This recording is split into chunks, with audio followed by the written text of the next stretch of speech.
rubbing their back throughout the entire labour process, you might think is really caring. They will hate it and tell you to go away.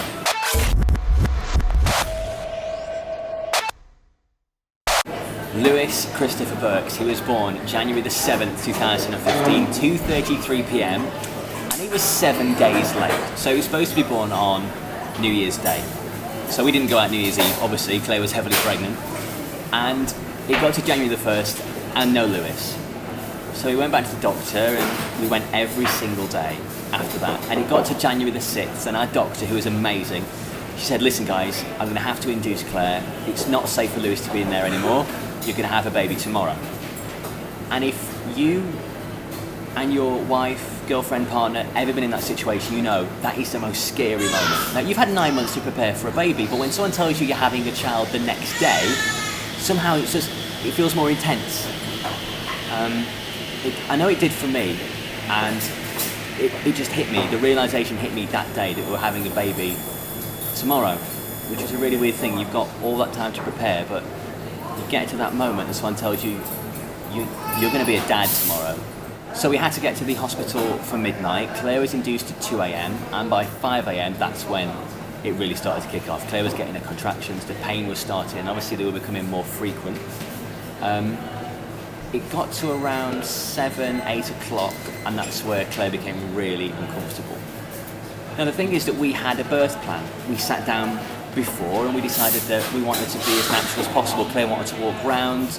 She was going to get in the pool as well and have a little bit of a bathe, but it didn't work out. And that's the one thing you have to be prepared for. Your birth plan is your dream scenario, and dreams really come true. You have to be flexible. Seriously, if you want something, of course you've got to do the best you can to get there, but sometimes it's just not doable. You have to be flexible, and you have to be ready for whatever labour throws at you. So because Claire was induced, that speeds up the whole birthing process. It speeds up your labour. And because that happened, Claire was having double contractions. So every time she was contracting, she was getting literally a few seconds, and then it was happening again. So the pain, absolutely unbearable. You could see it in her face. The gas and air was helping, but it got to a stage where I was scared. I'd never seen Claire in that much pain. I was frightened for her. I didn't know what to do. So I had to rely on the nurses and the midwives, who were absolutely amazing. But it got to a stage where Claire was like, I need an epidural, I need an epidural. Now she'd spent 9 months saying that she didn't want one. And when she said that she did, I knew that she must really be struggling. So we went for the epidural. By the time the hospital had sorted that out, and the nurse was there, ready to inject Claire with the epidural, Claire sat on the edge of the bed, leaning forward. I said, I can't do it. I can't do it, he's coming. And he was. I think Lewis had heard that Mummy was in pain. And they never got around to doing the epidural because Lewis was here. The contractions were seconds apart. Claire was an absolute warrior. I have no idea how she did it. And the thing was as well, she'd been having gas and air for 5 or 6 hours previous, and when it came to actually delivering Lewis, she forgot all about it. She was so focused on just getting Lewis out healthy and happy and safe. She forgot all about it. I have no idea how she did it. I needed it, I think, more than she did. She was a trooper. She was an absolute hero, and you'll notice this. If you are a dad, you're about to be a dad and you're watching this, you will see a completely different side to your girlfriend, your partner, your wife. At that moment, you will see them at their weakest, but at their strongest too. They are the most incredible, strongest person on the planet at that time, and you just see what they're made of. It's scary, but it's amazing to watch. So I'm there for the birth, and I mean there, because I didn't want to miss anything. And just that moment in your life where you see your child arriving into the world, it is the most special moment in your life, and nobody can ever take that away from you. And I would urge every single dad to be, if you're worried or you're wondering or whatever, speak to your partner, communicate how much you want to be involved, and be there. because that is one moment I'll never forget, ever. He arrived, he was happy, he was healthy, and you know what?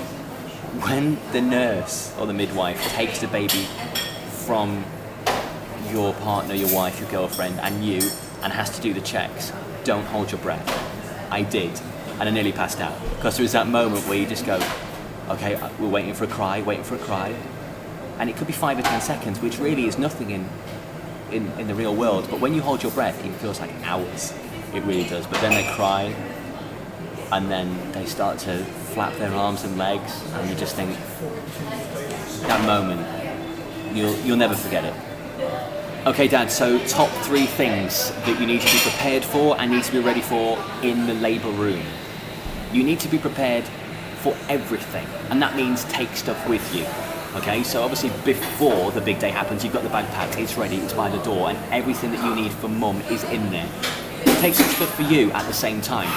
Don't be on your phone all the time, because they will hate that, but make sure you've got something to entertain yourself. And I don't mean just ignore Mummy, I mean for you to be able to have some time to yourself, because your girlfriend, your wife, your partner is going to be really, really annoyed at you if you just keep talking at them and hovering over them. Rubbing their back throughout the entire labour process, you might think is really caring.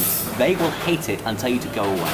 On the subject of being prepared, your birth plan, yes, it's your dream scenario, but dreams very rarely come true. You have to be flexible. You have to be ready to go with what the nurses, the midwives and the doctors suggest. They are the professionals, okay? You, of course, can ask questions. You've got your own opinion, your own preference.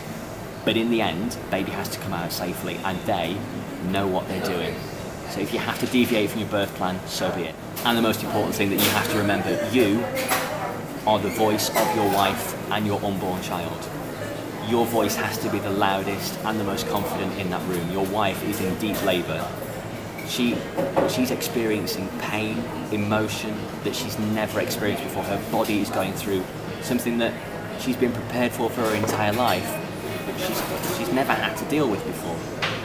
You are the responsible one. Communicate with your wife before you get in there. What do you want? What do you not want?